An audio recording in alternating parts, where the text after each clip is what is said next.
તો ગુજરાત ફર્સ્ટના વોર રૂમમાં બઝર વાગી ગયું છે અને સૌથી મોટા સમાચાર આવી રહ્યા છે ક્ષત્રિય આંદોલનને લઈને સૌથી મોટા સમાચાર ક્ષત્રિય આંદોલનમાં પાર્ટ 2 પૂર્વે જ સંકલન સમિતિમાં તડા પડ્યા છે। ક્ષત્રિય મહિલા આગેવાન પદ્મિનીબાએ ગંભીર આક્ષેપ કર્યા છે। રાજપૂત સમાજની સંકલન સમિતિ પર સવાલ ઉઠાવ્યા છે। રાજકીય પક્ષોમાં ફેરવાઈ ગયું છે આંદોલન। પદ્મિનીબા વાળાએ કહ્યું કે જયચંદોના કારણે આંદોલન નબળું પડ્યું છે। પદ્મિનીબા કહે છે કે આંદોલન કોઈ ફિલ્મ છે કે તેના પાર્ટ 1 અને પાર્ટ 2 હોય। પાર્ટ 2 ચલાવવાનો હતો તો પાર્ટ 1 માં શું કર્યું એ જાહેર કરો। ક્ષત્રિય આંદોલનને લઈને હવે આંદોલનની અંદર ભાગલા પાડો અને રાજ કરો એવી સ્થિતિનું ક્યાંક નિર્માણ થતું હોય એવું દેખાઈ રહ્યું છે, કારણ કે આંદોલન કોઈ ફિલ્મ નથી કે તેના પાર્ટ 1 હોય અને પાર્ટ 2 હોય। પાર્ટ 1 માં શું કર્યું એ જાહેર કરવાની વાત પદ્મિનીબા વાળાએ કરી છે। ક્ષત્રિય આંદોલનને લઈને આ સૌથી મોટા સમાચાર। પદ્મિનીબા વાળાએ શું કહ્યું એ પણ આપણે સાંભળી લઈએ। ત્યાં ભૂખા તરસા જે આવ્યા હતા ને એ અમારા બહેનો દીકરીઓ માટે આવ્યા હતા, નહીં કે સંકલન સમિતિ માટે કોઈ આવ્યું હતું। સંકલન સમિતિને એમ હોય ને કે અમારી માટે આવ્યું હતું તો ભૂલી જાજો, આ તો અમારા બહેનો દીકરીઓની લડાઈ માટે આવ્યા હતા ત્યાં, અને આખા ક્ષત્રિય સમાજને ગુમરાહ કર્યો। પદ્મિનીબા એકલા લડશે હવે આગળ? જી ના, હું શું કામ ભાઈ એકલી? બરાબર, એકલી શું એ લોકોને તો કરવું તો મને એકલી તો પાડવી હતી, બરાબર। અમારી લડાઈ જે છે હજી આગળ જોશું અમે શું કરું કે શું નહીં કરીએ, પણ જે હકીકતની લડાઈ હતી એ પૂરી થઈ ગઈ। જે અમારે આંદોલન કરવું હતું એ ટાઈમ વયો ગયો, આજે ફોર્મ ભરાઈ ગયો, કાયદા કાનૂન એટલા કડક છે। મારા ભાઈઓને હું કોઈને એવા ઉશ્કેરાવીશ નહીં કે કાલ સવારે એને હેરાન થવું પડે। હવેનું આંદોલન એટલું જ રહેશે કે આગળ જોવા જઈએ તો આ લોકો હવે કોંગ્રેસ ભાજપ સામે સામે આવી ગઈ છે। હવે આમાં બેનું દીકરીઓનું કઈ રહ્યું જ નથી, હવે તો આમાં રાજકારણ આવી ગયું, બરાબર છે। આપ માનો છો કે સમાજ હવે હેરાન થઈ ગયો છે, સમાજને હેરાન કરી નાખ્યો, ગુમરાહ કરી નાખ્યો। સમાજ હવે કોઈ રસ્તે જઈ શકે એમ નથી, બરાબર છે। આજે કાયદા કાનૂન એટલા કડક છે કે અત્યારે હું મારા ભાઈઓને એમ કહી શકું એમ નથી કે આંદોલનમાં નીકળો, બરાબર છે। આજે કલમ કાયદાની બહુ મોટી છે અને એ હું કોઈને હાથમાં લેવા નથી માંગતી, અને હું કોઈને કાયદાનો અભંગ કરો, કોઈ ઓલું કરો એ પણ હું કોઈને સલાહ નહીં દઉં। તો પાર્ટ 2 ને પાર્ટ 1 કરતા હતા, ક્યાં ગયો પાર્ટ 2 તમારો? અને ઓલા તૃપ્તિબા ક્ષત્રિયાણીઓ ઇતિહાસ હશે, 350 ફોર્મ ભર્યા ફોર્મ કહીએ શું થયું? કાંઈ ન થયું, બરાબર। અમે રાજકોટના હતા મેન, તો અમને કોઈ સંકલન સમિતિ વાળા એક ફોન પણ નથી કર્યો કે તમે આમ કે તેમ ફલાણું કે ઠીકડું। મને પીટી જાડેજાએ ફોન કર્યો હતો અને પીટી જાડેજા ત્યાં એમ કહેતા હતા કે સંકલન સમિતિ સારી નથી, સંકલન સમિતિ મને પણ બોલવા નથી દેતી, સંકલન સમિતિમાં હું છું પણ નહીં, ખાલી હું રૂપાલાભાઈના ઓપરેશન સુધી સંકલન સમિતિમાં છું। તો ત્યારે પીટી મામા અહીંયા શું કરે છે? જયચંદ કોણ છે? હવે એ તો ભગવાનને ખબર, કુદરતને ખબર, પણ આંદોલન તો અમારું તોડ્યું જ છે, એ બધાને દેખાય જ છે। ટાઈમ જ નીકાળ્યો, ટાઈમ ઉપર ટાઈમ। આંદોલનમાં મતલબ અત્યારે બેઠકોનો સમય છે, આપને લાગે છે કે બેઠકો કરવી જોઈએ કે પછી એક્શનમાં આવવું જોઈએ? એક્શન જ લેવી જોઈએ ને, એક્શન લેવાનો ટાઈમ નીકળી ગયો। આંદોલન 24 કલાક 48 કલાકનું હોવો જોઈએ, જેને રિઝલ્ટ લેવું જોઈએ એ 24 કલાક 48 કલાકનું આંદોલન હોય, નહીં કે આટલો ટાઈમ નીકાળવાનો। 16 તારીખે ફોર્મ જ શું કામ ભરવા દીધું? સંકલન સમિતિ। તો હવે આંદોલન ક્યાં છે? જે આંદોલન એ ક્ષત્રિય સમાજ જે આંદોલન લઈને ચલાવતું હતું કે પરસોત્તમ રૂપાલાની ટિકિટ રદ કરવામાં આવે, અને આજે જે પહેલા જ લાગતું હતું, જે આપણે દરેક આંદોલનમાં જોયું છે કે આંદોલન જ્યારે એની ચરમ સીમાએ પહોંચે ત્યારે એ આંદોલનની અંદર ભાગ પડતા હોય છે। આજે જે સંકલન સમિતિ આખાએ આંદોલનનું સંચાલન કરતી હતી, જે સંકલન સમિતિ એ આખી રણનીતિ નક્કી કરતી હતી, એ સંકલન સમિતિના હવે બે ભાગ પડી ગયા છે, અને આ જ મુદ્દે આપણે ચર્ચા કરવાના છીએ કે આંદોલન કે પછી રાજકારણ। આપણી સાથે ચર્ચામાં વરિષ્ઠ પત્રકાર દિલીપભાઈ સક્રિય આપણી સાથે જોડાયા છે। દિલીપભાઈ, ખૂબ ખૂબ આપનું સ્વાગત છે। સાથે જ જયદેવ ચુડાસમા આપણી સાથે જોડાયા છે। જયદેવભાઈ, આપનું પણ સ્વાગત છે। સંકલન સમિતિમાંથી ગોહિલજી આપણી સાથે જોડાયા છે। ગોહિલજી, આપનું પણ સ્વાગત છે। આપ તમામ મહેમાનોનું હું ખૂબ ખૂબ સ્વાગત કરું છું। સૌથી પહેલાં ગોહિલ સાહેબ, આંદોલનની શું સ્થિતિ, કઈ જગ્યા આંદોલન પહોંચ્યું છે? હા, જયદીપસિંહ વાઘેલા, માફ કરજો જયદીપસિંહ, આંદોલન કઈ જગ્યાએ પહોંચ્યું છે? આંદોલન એના યોગ્ય રસ્તા પર જ છે। હું આપની વાત જે આપે કરી કે બે ભાગ પડી ગયા છે એ વાતનું ખંડન કરું છું। આજે લગભગ 1000 લોકો સંકલન સમિતિની વિવિધ સંસ્થાઓ રાજપૂત વિદ્યાસભા સાથે જોડાયેલી એમાંથી 1000 પ્રતિનિધિઓ લગભગ આવ્યા હતા. એમાંથી 995 લોકો એક જ મતના હતા. પદ્મિની બાનો પોતાનો વિચાર અલગ હોઈ શકે છે. જેમ આપણે સત્યાગ્રહ અંગ્રેજો સામે આંદોલન કર્યું, સત્યાગ્રહ કર્યો, ગાંધીજીનો માર્ગ અલગ હતો, અહિંસાનો. જયદીપસિંહ, આજ સંકલન સમિતિ કહેતી હતી કે અમે 350 ફોર્મ ભરાવશું. હું તો નહોતો કહેતો. આજ સંકલન સમિતિ કહેતી હતી કે અમે છેક સુધી અમારો વિરોધ શરૂ રાખશું. અને પદ્મિની બાવાળા એ વાત તો સાચી જ કરી છે કે ભાઈ ફોર્મ ભરાવવાની વાત હતી, એ વાત ક્યાં છે? એટલા માટે એમને સંકલન સમિતિ પર વિશ્વાસ નથી.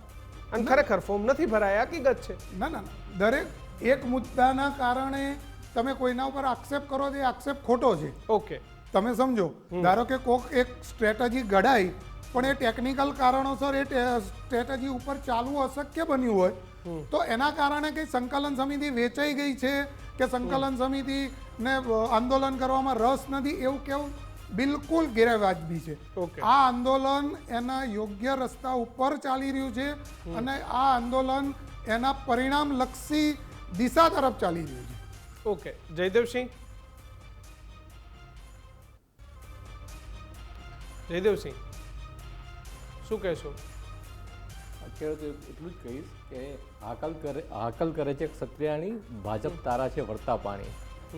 સંકલન સમિતિ છે તે એકજૂટ લઈ અને પરફેક્ટ ટ્રેક ઉપર છે. અને સંકલન સમિતિ કોઈ એક વ્યક્તિ નથી. કદાચ મારા વિચારો અલગ હોઈ શકે, વાઘેલા સાહેબના વિચાર અલગ હોઈ શકે, અન્ય ક્ષત્રિય આગેવાનના પર્સનલી વિચાર અલગ હોઈ શકે છે, પણ સંકલન સમિતિ જે કામ કરી રહી છે તે 92 સંસ્થાઓ દ્વારા એકમત થઈ અને આગળ વધી રહી છે. તો તેમાં કોઈ એક વ્યક્તિના વિચારોને કોઈ સ્થાન જ ન હોઈ શકે. એટલે કોઈ 2 તરડા પડ્યા કે 4 તરડા પડ્યા એવી કોઈ વાત જ નથી. વ્યક્તિગત વિચારોને ક્યારેય સ્થાન જ ના હોય. બહુમતી સમાજ જ્યારે એક વાત લઈને આગળ ચાલતો હોય તો સમાજના દરેક સભ્યોએ તેમાં સાથ પુરાવવો જોઈએ. તો દિલીપભાઈ, જે પદ્મિની બા અત્યાર સુધી આપણને મેન ફ્રેમમાં જોવા મળ્યા કે પદ્મિની બા રાજકોટથી સૌથી પહેલાં એમને પોતાનું સ્ટેટમેન્ટ જાહેર કર્યું, સૌથી પહેલાં પ્રતિક ઉપવાસ પર ઊભા થયા, એ જ પદ્મિની બા ક્યાંક સંકલન સમિતિમાં નહીં અને એને જ આંદોલન સામે સવાલો ઊભા કરી દીધા. તો લાગે છે કે એ ડિવાઇડ એન્ડ રૂલ, કારણ કે દરેક આંદોલન તૂટતું પણ દિલીપભાઈ આ જ રીતે હોય. આપણે પાટીદાર આંદોલનને જોયું, આપણે ક્ષત્રિય આંદોલનને જોયું, કે આપણે જે ક્ષત્રિય ઠાકોર જે અલ્પેશ ઠાકોર આંદોલન, કે માણસો જ સૌથી પહેલાં તૂટતા જાય એમ આંદોલન છે ધીમું પડતું જાય. આખા આંદોલનની તમે જુઓ તો શરૂઆત છે ને ક્યાંક આપણે એવું કહેવાય કે ઓલું જેમ હૃદયનો ગ્રાફ હોય ને એમ ગ્રાફની ઉપર ગયો, નીચે ગયો, ઉપર ગયો, નીચે ગયો, એમ હોરિઝોન્ટલ વર્ટિકલ બધી બાજુ અસ્મિતા સંમેલન સૌથી ઉપરનો પોઈન્ટ હતો આખા આંદોલન. પછી એના પછીના દિવસો તમે જુઓ તો આખો ગ્રાફ જે છે એકદમ ડાઉન થઈ ગયો. વચ્ચે ક્યાંક ચર્ચા પણ એકદમ ભૂલાઈ ગઈ કે ભાઈ એવું કંઈ થયું છે. એટલે જે છે ને એમાં બંને પક્ષે આપણે સમજવાની જરૂર છે. પદ્મિની બાએ જે કીધું એ પણ મુદ્દો આપણે એટલી જ રીતે મૂકવાની જરૂર છે કે ભાઈ જ્યારે થયું એના પછી વચ્ચે રાહ શું કામ જોવામાં આવી. એટલે ક્યાંક એવું લાગ્યું કે ભાઈ આપણે વેઇટ એન્ડ વોચ, કદાચ સંકલન સમિતિને એવું હોય કે આપણે રાહ જોઈએ કે કદાચ હટાવી દે તો પછી આપણે આગળ કોઈક પ્લાન કરવાનું નથી રહેતું. પણ હું ત્યાં એવું માનું છું કે આપણે જ્યારે યુદ્ધ મેદાનમાં ઉતર્યા હોય, લડવા હોય તો આપણે પછી રાહ ન જોવાની, એની પ્લાન આપણે કર્યો કે માની લો કે આપણે 2 મુદ્દા ઉપર વિચારવાનું કે થશે તો અને નહીં થાય તો, જો કર્યું તો અને નહીં કર્યું તો. એટલે એ છે ને જે એમાં એમનો મુદ્દો છે કે સમય જતો રહે. એટલે એક ઓલો જે છે ને જે કહેવાય ને કે આંદોલનનું પીક હોય ત્યારે ટેમ્પો, જેમ આપણે પાટીદાર આંદોલન જોયું. ઠીક છે, તો ફરી બઝર વાગ્યું છે. એક મોટા સમાચાર આવી રહ્યા છે ક્ષત્રિય આંદોલનને લઈને. આ સૌથી મોટા સમાચાર, અને સમાચાર એ પરસોત્તમ રૂપાલા વિવાદિત નિવેદન બાદ આવી રહ્યા છે. ક્ષત્રિય સમાજમાં જ 2 આગેવાનો આમને સામને આવી ગયા છે. આગેવાનો આમને સામને આવ્યા છે. પદ્મિની બા વાળાએ જબરજસ્ત આક્ષેપો કર્યા, જ્યારે તેની સામે કરણસિંહે પોતાની પ્રતિક્રિયા આપતા કહ્યું કે કોઈની આશા અપેક્ષાઓ માટેનું પદ નથી. આ બેઠકો માટે કોઈને આમંત્રણ આપવામાં આવ્યું નથી. તમામ લોકો એ સમાજની બેઠક સમજીને અહીં આવ્યા છે. બંને આગેવાનોએ આમને સામને પોતાની પ્રતિક્રિયા આપી છે. કરણસિંહ ચાવડાએ શું કહ્યું એ પણ આપણે સાંભળીએ. સંમેલનમાં દરેક વ્યક્તિનું યોગદાન છે. આ સ્વયંભૂ જન આંદોલન છે. આમાં કોઈ નેતા જ નથી અને આમાં કોઈની અવગણના થાય જ નહીં. આ મંચ છે એ કોઈ વ્યક્તિગત હાઇલાઇટ માટે કે કોઈને પોતાની અપેક્ષાઓ, આશાઓ, તૃષ્ણાઓ સંતોષવા માટેનું આ મંચ જ નથી, માધ્યમ નથી. હું પણ જે બોલું છું એ મને જે કહેવામાં આવ્યું છે એ જ શબ્દ બોલું છું. તો આ મંચ એ કોઈના પદ માટેની વાત નથી, અહીંયા કોઈને આમંત્રિત પણ કરવામાં આવ્યા નથી. પદ્મિનીબા વાળાએ જ્યારે સંકલન સમિતિ પર આક્ષેપો કર્યા તો સંકલન સમિતિએ પણ તેમને સ્પષ્ટ જવાબ આપ્યો, પરંતુ ફરી બઝર વાગ્યું. મોટા સમાચાર ક્ષત્રિય સમાજને બેઠક બાદ આ સૌથી મોટા સમાચાર. ક્ષત્રિય સમાજના આગેવાનોમાં વધી આંતરિક ખેંચતાણ. પદ્મિનીબા પછી યુવરાજસિંહે સંકલન સમિતિ સામે હવે સવાલો ઉઠાવ્યા છે. સંકલન સમિતિની વિશ્વસનીયતાને લઈને તેઓએ સવાલ ઉઠાવ્યા છે. સમિતિ દ્વારા જે વાયદા કરવામાં આવે છે તેના પર ખરા નથી ઉતરતા, વાતો મોટી મોટી કરે છે, પરંતુ તેની અંદર કંઈ પણ કામ થતું નથી. આજે સંકલન સમિતિ પોતાનું સ્ટેન્ડ ક્લિયર કરે, સમર્થન આપવું તે અંગે બાદમાં નિર્ણય લઈશું. યુવરાજસિંહ જાડેજાએ પણ સંકલન સમિતિ પર સવાલો ઊભા કર્યા. રહ્યું છે એમાં સંકલન સમિતિની ભૂમિકા ક્યાંક જે રીતના કેમ કે 19 તારીખનું અલ્ટિમેટમ આપવામાં આવ્યું હતું, પદ્મિનીબા છે તેમણે પણ આ બાબતનો વિરોધ કર્યો છે. ખાસ કરીને વ્યક્તિગત વિરોધમાં હું નથી પડવા માગતો, પરંતુ સંકલન સમિતિ અત્યારે પોતાની જે વાત મૂકી રહી છે, સંકલન સમિતિ અત્યારે પોતાની જે વ્યૂહરચના ઘડી રહી છે, તો આજના સાંજ સુધીમાં એની એક પ્રેસ કોન્ફરન્સ થવાની છે. અમારી પણ નજર એના ઉપર રહેશે કે સંકલન સમિતિની જે 92 સંસ્થાઓ છે એ 92 સંસ્થાઓ કઈ પ્રકારે નિર્ણય લે છે, અને આ નિર્ણયમાં અમે ચોક્કસપણે માનીએ છીએ કે રૂપાલાજીની હરાવવા માટે અથવા તો રૂપાલાજીનું નામાંકન રદ થાય એના માટેનો જો પ્રયત્ન છે તો ચોક્કસપણે કહીએ છીએ અમે સંકલન સમિતિની સાથે ખભોથી ખભો મિલાવીને ચાલીશું. અને ભૂતકાળમાં આપેલા જે વાયદા વચનો છે એ વાયદા વચનો ઉપર પણ કાયમ રહેવું પડશે, કેમ કે સ્ટેજ ઉપરથી જે વાતો કહેવાની અને જે ગ્રાઉન્ડ એટલે કે જે ધરાતલ છે એ ધરાતલ ઉપર પણ એ વાતો કટિબદ્ધતાપૂર્વક મુકાવી જોઈએ અને એને વળગી રહેવું જોઈએ, એવું અમે એક આંદોલનકારી તરીકે સ્પષ્ટ માનીએ છીએ. એક વિદ્યાર્થી નેતા તરીકે, એક યુવા આગેવાન તરીકે અમે હંમેશા એ જોતા આવ્યા છીએ કે આંદોલનકારીની ક્રેડિબિલિટી ત્યારે એ જળવાઈ રહે કે જ્યારે પોતે કહેલા જે શબ્દો હોય એ શબ્દો ઉપર જ્યારે કાયમ રહેવામાં આવે, ત્યારે ચોક્કસપણે એ આંદોલનકારી ઉપર દરેક લોકો ભરોસો કરતા હોય છે. તો સવાલો ઊભા થઈ રહ્યા છે. વાઘેલા સાહેબ, સંકલન સમિતિ પર ક્યાંક હવે સવાલો ઊભા થઈ રહ્યા છે કે ભાઈ પાર્ટ 1માં કોઈ પરિણામ નહીં તો પાર્ટ 2માં તો હવે પરસોત્તમ રૂપાલાનું ફોર્મ પણ ભરાઈ ગયું છે. પદ્મિનીબા વાળા પણ સવાલ ઊભા રહે ને ક્યાંક આંદોલન એ હવે રાજકીય રીતે આગળ વધી રહ્યું, કારણ કે આજે સ્પષ્ટ પણ કરી દેવામાં આવ્યું કે ભારતીય જનતા પાર્ટી સામે અમને વિરોધ છે. કેટલા લોકોએ સંકલન સમિતિ સામે અવાજ ઉઠાવ્યો? પદ્મિનીબા, ઓકે, યુવરાજસિંહ, ઓકે, 2. સામે સંખ્યા સંકલન સમિતિ અને રાજપૂત સમાજની કેટલી છે? લાખોની સંખ્યામાં. લાખોની સામે 2 જણ અવાજ ઉઠાવે એને ભાગ પડ્યા એવું ના કહેવાય. ઓકે. સંકલન સમિતિ ડે 1 થી ક્લિયર છે કે અમારો પહેલો વિરોધ હતો ઓપરેશન રૂપાલા, રૂપાલાજીનું ફોર્મ રદ થાય તેની માટે અહિંસક રીતે, લોકશાહી રીતે જે પણ કરવું પડે એ સંકલન સમિતિ કરશે એવું ડે 1 થી સંકલન સમિતિએ કીધું હતું. અને એની માટે ભારતીય જનતા પાર્ટીને જે સમય આપવો પડે એ સમય સંકલન સમિતિ આપ્યો. સંકલન સમિતિએ પહેલા જ કીધું હતું કે 19 તારીખ સુધી રાજકારણ થઈ રહ્યું છે કે કોઈ રાજકારણ નહીં. આ મુદ્દો સમાજનો છે, આમને રાજકારણ સાથે કોઈ લાગે વળગતું નથી. તમે ક્યાંય બી જુઓ કોઈ પણ જાતનું રાજકારણ કે કોઈ પણ રાજકારણીને અમે સ્ટેજ આપ્યું જ નથી. સ્ટેજ ઉપરથી ભાષણ બી અમે નથી આપવા દીધું. આ સમાજનો મુદ્દો છે. આ મારો બી મુદ્દો નથી, સંકલન સમિતિનો બી મુદ્દો નથી. આ આંદોલન હવે જન આંદોલન બની ગયું છે. નાના નાના ગામડાઓમાં લોકો સુધી પહોંચેલું આંદોલન છે. આમાં સંકલન સમિતિ તો માત્ર લોકોને સંકલન કરવાનું કામ કરે છે. અને યુવરાજસિંહ કેમ આટલા આક્રમકતાથી સંકલન સમિતિ પર સવાલો ઊભા કરી રહ્યા? જો મેં આપને પહેલા બી કીધું કે જેમ આઝાદીની લડતમાં 2 વિચારધારા હતી, એક ગાંધીજીની વિચારધારા હતી, એક ભગતસિંહની વિચારધારા બી હતી. ડિફરન્ટ ઓફ ઓપિનિયન દરેકના હોઈ શકે છે. બિલકુલ. અમારો પહેલા જ દિવસથી ક્લિયર હતું કે અમારું આંદોલન ગાંધી ચિંધ્યા માર્ગે અહિંસક રીતે લોકશાહી ઢબે જ થશે. હવે યુવરાજસિંહને અને પદ્મિનીબાને કંઈક અલગ કરવું હોય તો એની માટે આખા સમાજને અમે એ હિંસાના માર્ગ તરફ ના ધકેલી શકીએ. ઓકે, દિલીપભાઈ, તમને લાગે છે હવે ક્યાંય પરિણામ આવે? કારણ કે ચૂંટણી પછી તો ખબર નહીં શું થશે, ચૂંટણી પછી આંદોલન, માંગ, અસંતોષ આ બધું એકદમ થાળે પડી જતું હોય છે. જેમ કે વાવાઝોડું આવે, બવંડર વયું જાય ને એના પછીની જે શાંતિ હોય એ પરિસ્થિતિનું નિર્માણ થતું હોય છે તમામ મોરચે.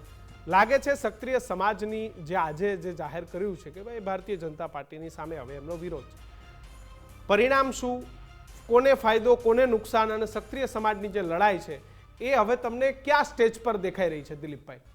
જો કિશન, આમાં સીધી વસ્તુ શું છે, લડાઈ શરૂઆત થઈ હતી પુરુષોત્તમ રૂપાલાનું નામાંકન નહીં ભરાય એના માટેની. ઓકે. અત્યારે શું થયું, આજે મને લાગે છે કે હવે 19 તારીખ છે ને ટાઈમ પૂરો થઈ ગયો છે. ના એમને પોતાનું ફોર્મ પાછું ખેંચ્યું છે અને ના એવી કોઈ અત્યાર સુધી શક્યતા દેખાય છે કે એમનું ક્યાંક નામાંકન રદ થઈ જશે. બરોબર. હવે એ તમે ત્યાં નિષ્ફળ જતા રહ્યા, સીધી વસ્તુ છે, પરિણામ તમે નથી લાવી શક્યા. તમે મીટિંગ કરી, તમે સરકાર સાથે બેઠા, તમે સરકારે તમને જવાબદારી આપી, હાઈકમાન્ડ સુધી વાત પહોંચાડીશું અને બધી જ વાત કરી, પણ પરિણામ શું આવ્યું? કશું જ નહીં આવ્યું. એના પછી તમે જો કાલે અમિત શાહે પોતે મીડિયા ઇન્ટરવ્યૂમાં બધી જગ્યાએ કીધું કે ભાઈ રૂપાલાજીએ દિલથી માફી માંગી લીધી છે અને જો એવું લાગતું તો હું માફી માંગુ છું. એનો મતલબ શું હતો કે ભાઈ માફી માંગી લીધી છે, વાત પૂરી થઈ ગઈ છે. એટલે એમનું નામાંકન રદ કરવાની કે એવી કોઈ વાત જ નહોતી. એટલે ક્યાંક આંદોલન જે વાતો હતી ને એ બધી જ ક્યાંક નિષ્ફળ ફર્સ્ટ સ્ટેજ પર દેખાઈ રહી છે. બીજી વસ્તુ છે જે રાજકારણની, તો રાજકારણમાં પણ તમે જુઓ કે આજે શું થયું. હવે જે નિવેદન આવે એમાં એવું કહેવાય છે કે અમે કોંગ્રેસને સમર્થન કરશું રૂપાલાની સામે. તો એને તમે કઈ રીતે કહી શકો કે આ રાજકારણ નથી? તમે એક પાર્ટીના વિરોધમાં બીજી પાર્ટીને સમર્થન કરો છો. ઓફિશિયલ સ્ટેટમેન્ટ તમે કોઈનું બતાવો કે અમે કોંગ્રેસને સમર્થન કરીશું, એવું કોઈ બી ના, જે 300 ફોર્મ ભરવાની વાત થઈ, 300 ફોર્મ ભરવાની વાત થઈ, એમાં એ જ વાત થઈ કે આપણે ફોર્મ ભરીશું, આપણે ફોર્મ ભરીશું તો આપણે સ્વાભાવિક છે કે આપણે પરિણામ લાવી શકીએ. ટેકનિકલ કારણસર કોઈ વસ્તુનો અમલ ના થયો હોય તો એ જુદી વસ્તુ છે, પણ કોંગ્રેસને સમર્થન કરીએ છીએ અથવા તો કોંગ્રેસ પ્રેરિત આ આંદોલન છે એવું તમને સંકલન સમિતિના કોઈ પણ સભ્ય કીધું હોય તો બતાવો તમે. ઓકે, ચલો ફરી આવ્યા છીએ, પરંતુ ફરી બઝર વાગ્યું. એક ફરી મોટા સમાચાર, ક્ષત્રિય સમાજની સંકલન સમિતિને લઈને આ સૌથી મોટા સમાચાર. સંકલન સમિતિનું એલાન એ જંગ. આવતીકાલથી ઓપરેશન રૂપાલા પાર્ટ 2 શરૂ થશે. કરણસિંહે કીધું છે મતદાનના દિવસ સુધી પ્રતિક ઉપવાસથી પણ અમે વિરોધ કરીશું. કાળા વાવટા નહીં ફરકાવવાના આદેશ સામે પીઆઈએલ પણ કરી છે. ક્ષત્રિયોની 92 સંસ્થાના હોદ્દેદારો પણ બેઠકમાં ઉપસ્થિત રહ્યા. આંદોલન આગળની રણનીતિને લઈને પણ બેઠકમાં ચર્ચા કરીશું. બેઠક બાદ કરણસિંહ ચાવડાએ નિવેદન આપ્યું, લોકશાહીમાં નાગરિકો જ સર્વોપરી છે. આવતીકાલથી યુવાનો શાંતિ અને સંયમથી વિરોધ કરશે. 14મી તારીખે જે મહાસંમેલન કર્યું એમાં અમે ડેડલાઇન આપી હતી કે અમે 19 તારીખ સુધી ભારતીય જનતા પાર્ટીના હાઈકમાન્ડને અલ્ટિમેટમ આપીને કહ્યું હતું કે 19 તારીખ સુધીમાં પુરુષોત્તમ રૂપાલાની ઉમેદવારી તમે નહીં ખેંચો તો અમારો પાર્ટ 1 ઓપરેશન રૂપાલા એ 19 તારીખે પૂર્ણ થશે અને પાર્ટ 2 ઓપરેશન ભાજપ એ ચાલુ થશે. તો આજે અમે ઓપરેશન ભાજપ શરૂ કર્યું છે. આજની અમારી મિટિંગની અંદર 26 લોકસભા બેઠકના અમારા તમામ આગેવાનો, ક્ષત્રિય આગેવાનો, 120થી વધુ સંસ્થાઓ. ચલો વાઘેલાજી, તમારી પાસે જ આવીશ ફરી. ભારતીય જનતા પાર્ટીને મત નથી આપવો એનો મતલબ શું થાય? જુઓ, અમારો મને આનો જવાબ આપજો. ભાજપને મત નહીં આપીએ આનો મતલબ શું થાય? એનો મતલબ ક્લિયર છે કે સંકલન સમિતિ અને સમગ્ર ક્ષત્રિય સમાજ 19 તારીખ સુધી ભારતીય જનતા પાર્ટીને પૂરેપૂરું સમર્થન આપ્યું. અમે પહેલા બી કહેતા હતા કે ભાઈ અમે ભારતીય જનતા પાર્ટીના વિરોધી નથી, કોઈ પણ પાર્ટીના વિરોધી નથી, કોઈ પણ સમાજના વિરોધી નથી. અમારો વિરોધ માત્ર ને માત્ર રૂપાલાજી સામે છે. બરાબર છે. ભારતીય જનતા પાર્ટીને આટલો સમય આપ્યા પછી પણ ભારતીય જનતા પાર્ટી જે મોટી મોટી વાતો કરે છે નારી અસ્મિતાની, જ્યારે આજે હું તો કહું છું ક્ષત્રિય સમાજની નારી નહીં, સમગ્ર હિન્દુ સમાજની નારીના અસ્મિતાનો સવાલ હોય ત્યારે પણ જો ભારતીય જનતા પાર્ટીના હાઈકમાન્ડની કુંભકર્ણ જેવી ઊંઘ જો ના ઉડવાની હોય, બરાબર છે, તો અમારે હવે ભારતીય જનતા પાર્ટી સામે જવું પડે. મારી એ વાતને તો તમે તમામ લોકો કન્સિડર કરો છો, જયદેવસિંહ, દિલીપભાઈ, કે લોકશાહીમાં તમારે કોઈ પણ વસ્તુનો જવાબ આપવો હોય તો એનું એકમાત્ર હથિયાર કયું છે? મતદાન. તમે કહો છો કે અમે ભાજપને નહીં, તો પછી સીધી રીતે એનો મતલબ શું થાય? જયદેવસિંહ, તમે ભારતીય જનતા પાર્ટીનો વિરોધ કરો છો, અહીં બીએસપી, સપા કે અન્ય બીજી આમ આદમી પાર્ટી એ તો કોઈ છે નહીં. હું તમને સમજાવું કે પાર્ટ 1 જે વાત હતી ને એમાં વાત એ જ હતી કે પરસોત્તમભાઈ રૂપાલા માનપૂર્વક ઉમેદવારી એમની પરત ખેંચી લે અને રાજી ખુશીથી બધી વાત પતી જાય. પણ પક્ષની જે જીદ હતી કે ભાજપના શીર્ષ નેતૃત્વની કોઈ જીદ હતી અને પરસોત્તમભાઈ રૂપાલાની ઉમેદવારી રદ નથી થતી, તો પછી શું? તો પછી હવે જે પાર્ટ 2ની વાત જે છે તેમાં એવું છે કે ભાઈ અમે ભાજપ વિરુદ્ધ મતદાન કરીશું. તેમાં કોઈ કોંગ્રેસને સમર્થન આપવું ન આપવું એવી વાત જ નથી કે ભાજપ વિરુદ્ધ મતદાન કરીશું અને ભાજપ વિરુદ્ધ જે સક્ષમ ઉમેદવારો હશે તેને આઈડેન્ટિફાઈ કરી અને ભાજપને હરાવવા માટે જેટલી મહેનત થાય તેટલી દરેક જગ્યાએ કરવામાં આવશે. અને તેના ભાગરૂપે આજે સંકલન સમિતિએ વિવિધ કાર્યક્રમોનું જે આયોજન કર્યું છે તે ટ્રેક ઉપર આગળ ઉપરના કાર્યક્રમોનું આયોજન થશે. અને હું તો ત્યાં સુધી કહીશ મતદાન કરીશું એનો મતલબ જેને જે સમજવું હોય સમજી શકે છે, પણ ભાજપ સાથે મતદાન નહીં કરી. બિલકુલ સ્પષ્ટ વાત છે, એમાં કોઈ લેખમાં મેક નથી.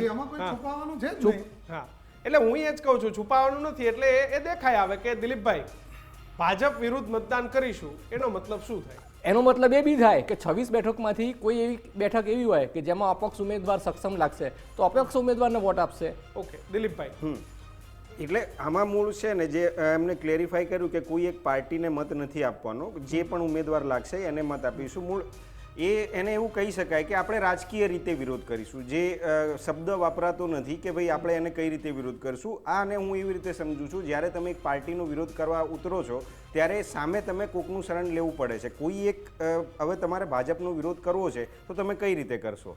એટલે સામે એમની વિરુદ્ધના જે લોકો છે એનું તમારે સમર્થન જોઈએ. અને સ્વાભાવિક રીતે જયદેવજીએ એ જ મને લાગે છે કે કીધું કે એમની ભાજપને હરાવવા માટે હવે એ બીજા ઉમેદવારો તરફ વળશે, પછી એ ગમે તે પાર્ટીના હોય. એટલે આ સીધી રીતે એવું કહેવાય કે રાજકીય લડાઈ કહેવત છે ને, દુશ્મનનો દુશ્મન દોસ્ત. હા, એટલે રાજકીય લડાઈ એને બીજા શબ્દોમાં હવે તમે એને શબ્દોની ફ્રેમ જે રીતે ગોઠવી એ રીતે ગોઠવી શકો, પણ આ સીધી રીતે હવે રાજકીય લડાઈ થશે કે ભાઈ ભાજપની વિરુદ્ધમાં જે કોઈ પણ એવા ઉમેદવારો લાગશે એને આ લોકો સમર્થન આપશે. એટલે ટેકનિકલી જુઓ તો આ રાજકીય લડત થઈ જાય. અચ્છા, આજે આપણે જોયું દિલીપભાઈ કે પરેશ ધાનાણીને બહેનો રાખડી બાંધવા પણ આવે છે, ક્ષત્રિય સમાજની બહેનો.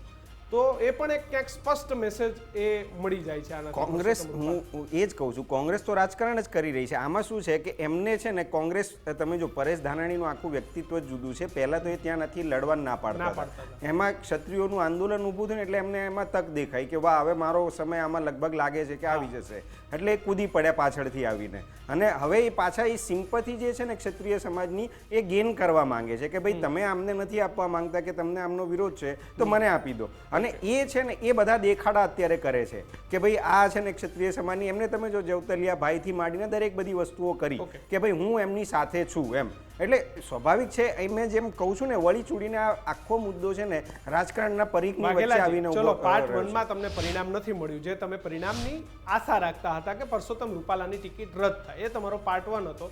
એમાં તમને પરિણામ ના મળ્યું. પાર્ટ 2 હવે તમે શરૂઆત કરી છે. ભારતીય જનતા પાર્ટી હજુ પણ એ કોન્ફિડન્સ સાથે છે, 26 માંથી 26 બેઠકો, 5 લાખ કરતાં પણ વધારે લીડ અને દેશભરમાં 400 કે પાર. તો ચૂંટણી પછી પણ જો પરિણામ નથી મળતું તો પછી ક્ષત્રિય આંદોલન ક્યાં? જુઓ, અમે પહેલાં બી કીધેલું છે ને અત્યારે બી કહું છું કે રાજપૂત જ્યારે લડાઈ લડવા નીકળે ને ત્યારે પરિણામની ચિંતા કરીને લડાઈ લડવા નીકળતો નથી. અને પરિણામની ચિંતા કરીને લડવા નીકળે ને એ રાજપૂત ના કહેવાય.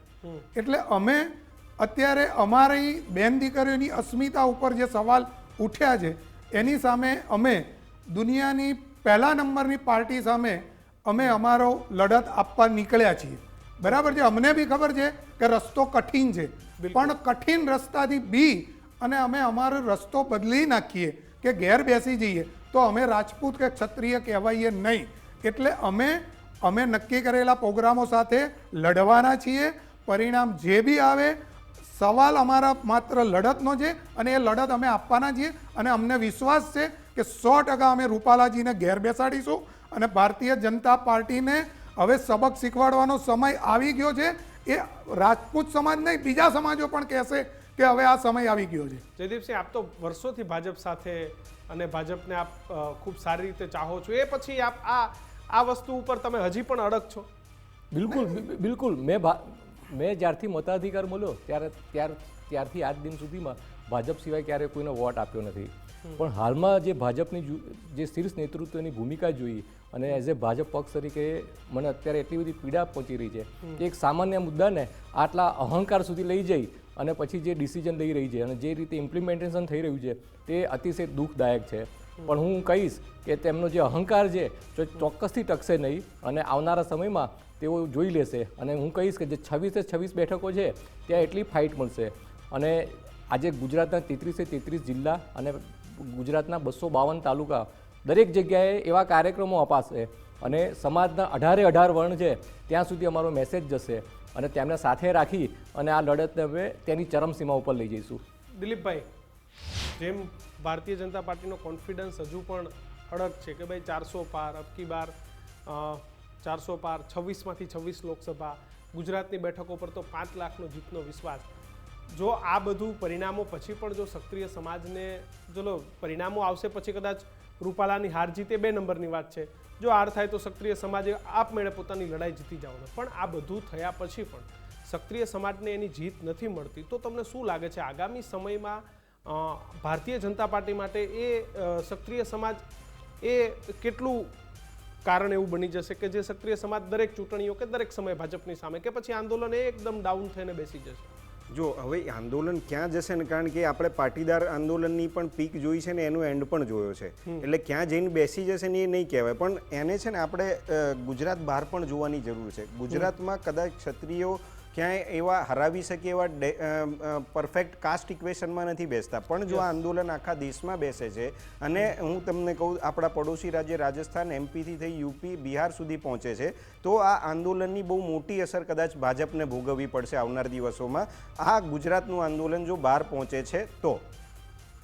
ઓકે, તો આંદોલન ક્યાં પહોંચે છે એ કહેવું તો હાલ કઠિન છે, પરંતુ જે રીતે જયદીપસિંહ કહે છે કે અમે રાજપૂત છીએ અને રાજપૂત એ પરિણામની ચિંતા નથી કરતો, લડ્યા કરે છે, પરિણામ જે આવે. આપ તમામ જયદેવભાઈ, વાઘેલાજી, દિલીપભાઈ, આપ તમામ લોકો અમારી સાથે જોડાયા બદલ આપનો આભાર. તો આંદોલનનું પરિણામ શું આવે ખબર નથી, પરંતુ સક્રિય સમાજ એ પોતાની માંગ સાથે અડગ છે કે રૂપાલાજીની ટિકિટ રદ થાય. પરંતુ એ ટિકિટ હવે રદ થાય એની તારીખ જતી રહી છે. આજે 19 તારીખ હતી, એટલે ટિકિટ રદ થાય એવી કોઈ પણ શક્યતાઓ કે સંભાવનાઓ બચી નથી, સિવાય કે એમના ફોર્મની અંદર કોઈ તકલીફ આવે તો. પરંતુ એ શક્યતાઓ પણ રહેતી નથી. એવામાં સક્રિય સમાજ પોતાની માંગ સાથે અડગ છે કે અમે હવે ભારતીય જનતા પાર્ટી સામે, ભારતીય જનતા પાર્ટીના વિરોધમાં મતદાન કરીશું. ત્યારે આ લડાઈ એ ક્યાં સુધી જાય છે એ તો સમય સાથે જોવું રહ્યું. મુદ્દાની વાતમાં હાલ આટલું જ. સમાચારો માટે જોતા રહો ગુજરાત ફર્સ્ટ. નમસ્કાર.